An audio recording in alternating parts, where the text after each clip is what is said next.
سیدنا عبداللہ بن عباس رضی اللہ عنہ بیان کرتے ہیں کہ میں اور میری والدہ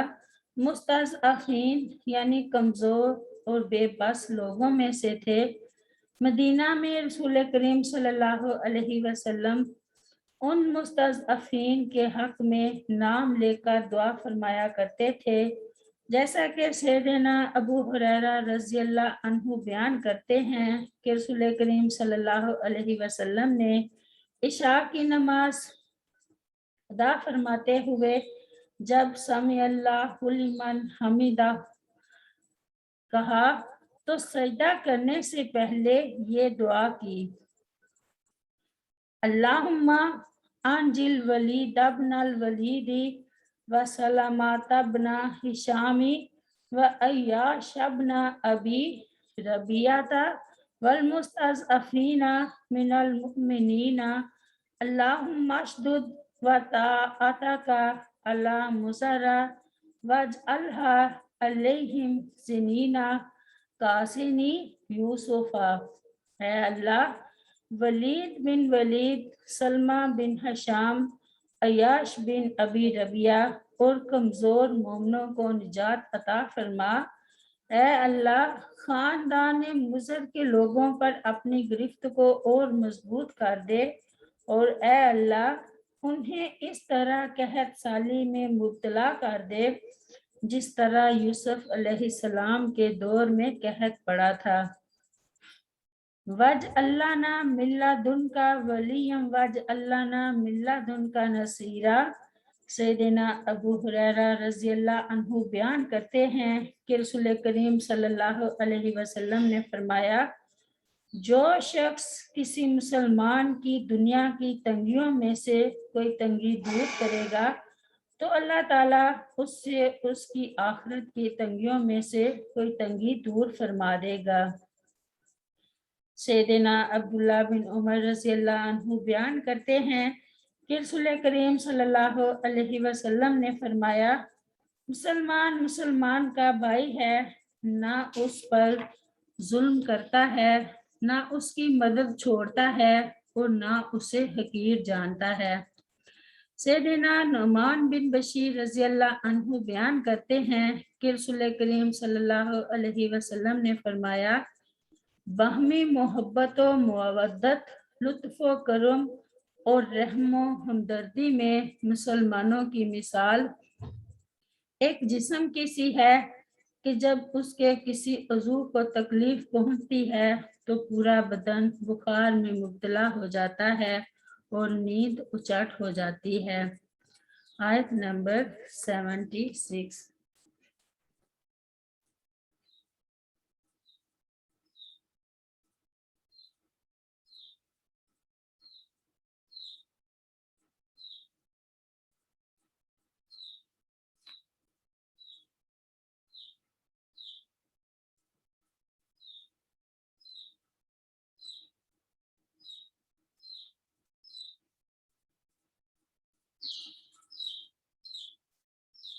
اللہ زینہ، وہ لوگ جو آمن و ایمان لائے،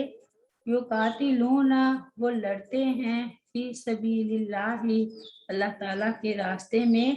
والذین، اور وہ لوگ جنہوں نے کفروا، کفر کیا، یقاتلون، وہ لڑتے ہیں، فی سبیل الطاغوت، شیطان کے راستے میں، فقاتلوا، چنانچہ تم لڑو، اولیاء الشیطان، شیطان کے دوستوں سے، انا، بلا شبہ، قید الشیطان، شیطان کا مکر، کانا ہے، ضعیفہ، نہایت کمزور۔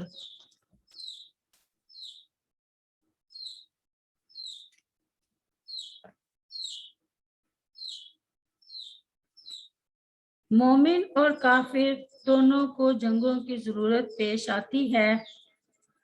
لیکن دونوں کے مقاصد جنگ میں عظیم فرق ہے۔ مومن اللہ تعالیٰ کے لیے لڑتا ہے، محض طلب دنیا یا ہوس ملک گیری کی خاطر نہیں لڑتا، جبکہ کافر کا مقصد یہی دنیا اور اس کے مفادات ہوتے ہیں۔ مومنوں کو اس آیت میں ترغیب دی جا رہی ہے کہ طاغوتی مقاصد کے ہیلے اور مکر کمزور ہوتے ہیں، ان کے ظاہری اسباب کی فراوانی اور کثرت تعداد سے مت ڈرو،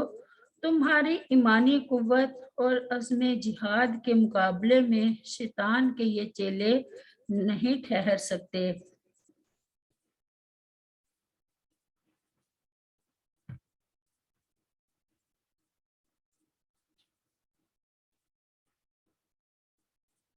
جہاد کی فرضیت اور ترغیب کے بعد اس آیت میں بتایا جا رہا ہے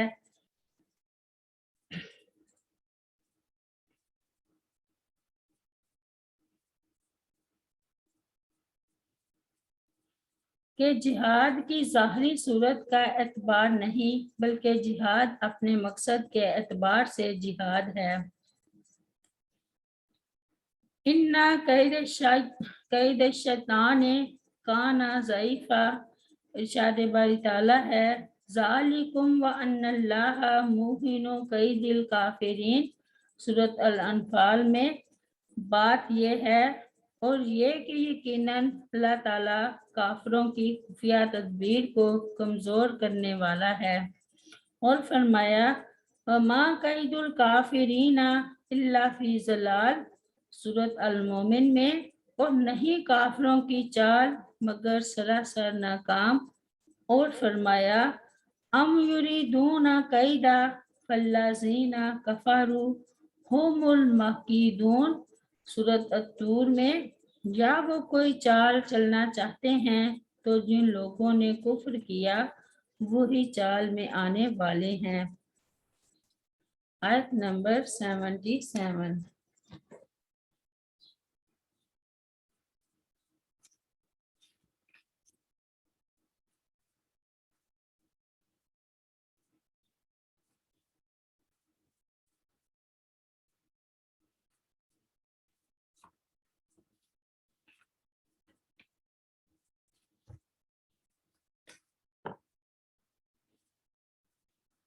علم ترا، کیا نہیں آپ نے دیکھا،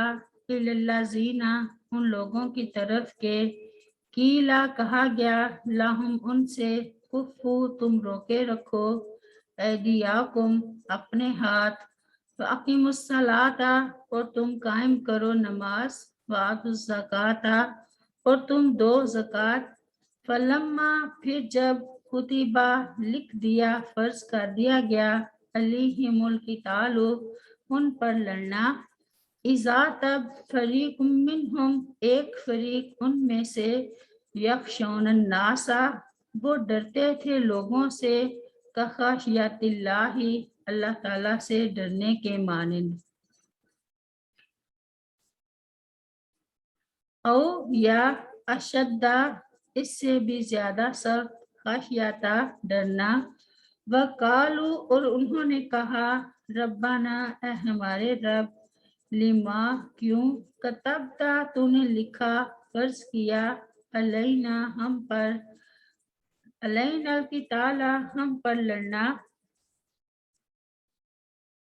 لولا اخرتنا کیوں نہ تو نے مہلت دی ہمیں، الی اجل قریب ایک مدت قریب تک، قل کہہ دیجئے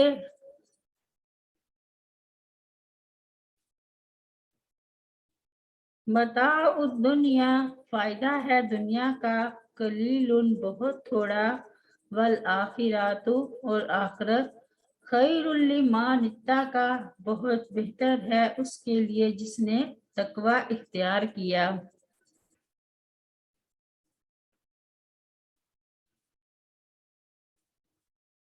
وَلَا تُظْلَمُونَ اور نہ تم ظلم کیے جاؤ گے، فتیلہ داگے برابر۔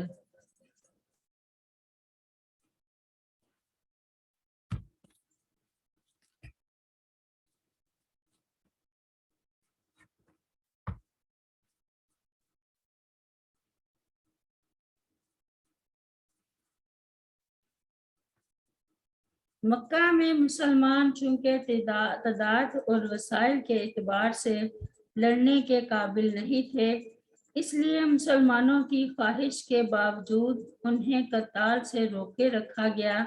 اور دو باتوں کی تاکید کی جاتی رہی، ایک یہ کہ کافروں کے ظالمانہ رویے کو صبر اور حوصلے سے برداشت کریں اور عفو و درگزر سے کام لیں، دوسرے یہ کہ نماز، زکوٰۃ اور دیگر عبادات پر عمل کا اہتمام کریں تاکہ اللہ تعالیٰ سے ربط و تعلق مضبوط بنیادوں پر استوار ہو جائے۔ لیکن ہجرت کے بعد جب مدینہ میں مسلمانوں کی طاقت مجتمع ہوئی تو پھر انہیں قتال کی اجازت دے دی گئی، اور جب اجازت دے دی گئی تو بعض لوگوں نے کمزوری اور پست ہمتی کا مظاہرہ کیا۔ اس آیت میں انہیں مکی دور کی ان کی آرزو یاد دلا کر کہا جا رہا ہے کہ اب یہ مسلمان حکم جہاد سن کر خوف زدہ کیوں ہو رہے ہیں، جبکہ یہ حکم جہاد خود ان کی اپنی خواہش کے مطابق ہے۔ أَلَمْ تَرَ إِلَى الَّذِينَ قِيلَ لَهُمْ كُفُّوا أَيْدِيَكُمْ وَأَقِيمُوا الصَّلَاةَ وَآتُوا الزَّكَاةَ فَلَمَّا كُتِبَ عَلَيْهِمُ الْقِتَالُ إِذَا فَرِيقٌ مِّنْهُمْ يَخْشَوْنَ النَّاسَ كَخَشْيَةِ اللَّهِ أَوْ أَشَدَّ خَشْيَةً۔ سیدنا عبداللہ بن عباس رضی اللہ عنہ بیان کرتے ہیں کہ عبد الرحمن بن عوف رضی اللہ عنہ اور ان کے ساتھیوں نے مکہ میں رسول کریم صلی اللہ علیہ وسلم کی خدمت میں حاضر ہو کر عرض کی، اے اللہ کے رسول صلی اللہ علیہ وسلم، جب ہم مشرک تھے تو عزت کے ساتھ رہ رہے تھے، اور اب جب کہ ایمان لے آئے ہیں تو ہم ذلت کی زندگی بسر کر رہے ہیں۔ آپ صلی اللہ علیہ وسلم نے فرمایا، مجھے عفو و درگزر کا حکم دیا گیا ہے، لہٰذا تم ان لوگوں کے ساتھ ابھی جنگ نہ کرو۔ پھر جب اللہ تعالیٰ نے اپنے نبی کو مدینہ پہنچا کر جہاد کا حکم دیا تب کچھ لوگ جہاد سے رک گئے، چنانچہ اس موقع پر اللہ تعالیٰ نے یہ آیت کریمہ نازل فرمائی، أَلَمْ تَرَ إِلَى الَّذِينَ قِيلَ لَهُمْ كُفُّوا أَيْدِيَكُمْ وَأَقِيمُوا الصَّلَاةَ وَآتُوا الزَّكَاةَ فَلَمَّا كُتِبَ عَلَيْهِمُ الْقِتَالُ إِذَا فَرِيقٌ مِّنْهُمْ يَخْشَوْنَ النَّاسَ كَخَشْيَةِ اللَّهِ أَوْ أَشَدَّ خَشْيَةً وَقَالُوا رَبَّنَا لِمَ كَتَبْتَ عَلَيْنَا الْقِتَالَ لولا اخرتنا الى اجل قریب قل متاع الدنیا قلیل والآخرۃ خیر لمن اتقی ولا تظلمون فتیلا۔ اللہ تعالیٰ نے حالات کے سازگار ہونے پر سب سے پہلے مسلمانوں کو جہاد فی سبیل اللہ کی اجازت دی۔ ارشاد باری تعالیٰ ہے، اذن للذین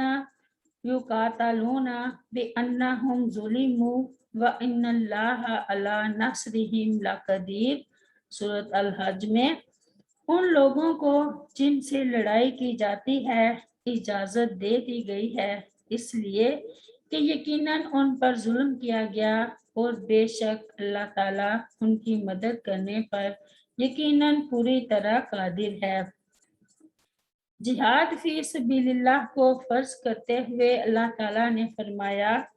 کتب علیکم القتال وہو کرہ لکم وعسیٰ ان تکرہوا شیئا وہو خیر لکم وعسیٰ ان تحبوا شیئا وہو شر لکم واللہ یعلم وانتم لا تعلمون۔ سورۃ البقرہ میں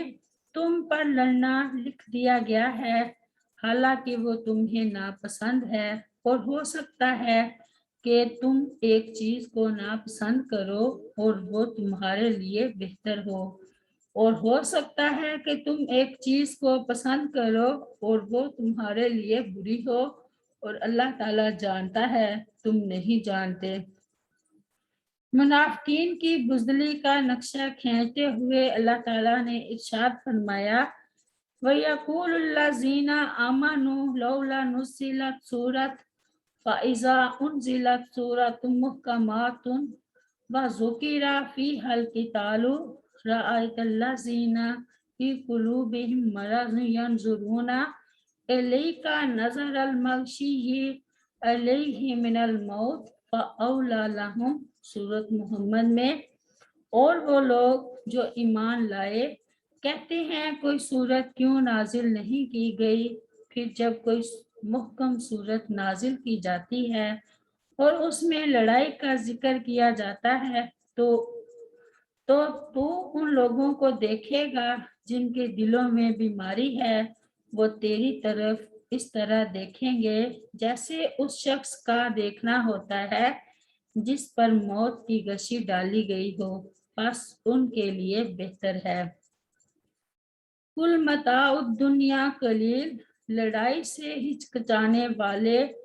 کمزور ایمان والوں اور منافقین کا حوصلہ بلند فرمایا ہے۔ پہلی بات تو یہ کہ دنیا کی بے ثباتی کا ذکر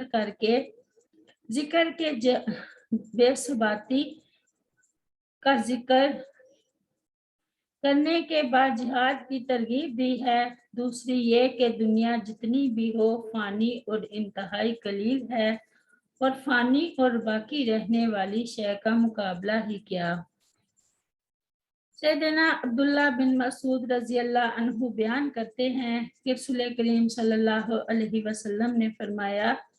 میری اور دنیا کی مثال ایک مسافر کی ہے جو ایک درخت کے سائے میں آرام کرتا ہے اور پھر اس درخت کو چھوڑ کر روانہ ہو جاتا ہے۔ سیدنا مستورد رضی اللہ عنہ بیان کرتے ہیں کہ رسول کریم صلی اللہ علیہ وسلم نے فرمایا، دنیا آخرت کے مقابلے میں اتنی ہے جیسے تم میں سے کوئی اپنی انگلی سمندر میں ڈالے پھر دیکھے کہ کتنا پانی لے کر لوٹی ہے۔ سمندر سے مراد آخرت کی زندگی اور انگلی کے ساتھ جو پانی آیا ہے اس سے مراد دنیا کی زندگی ہے۔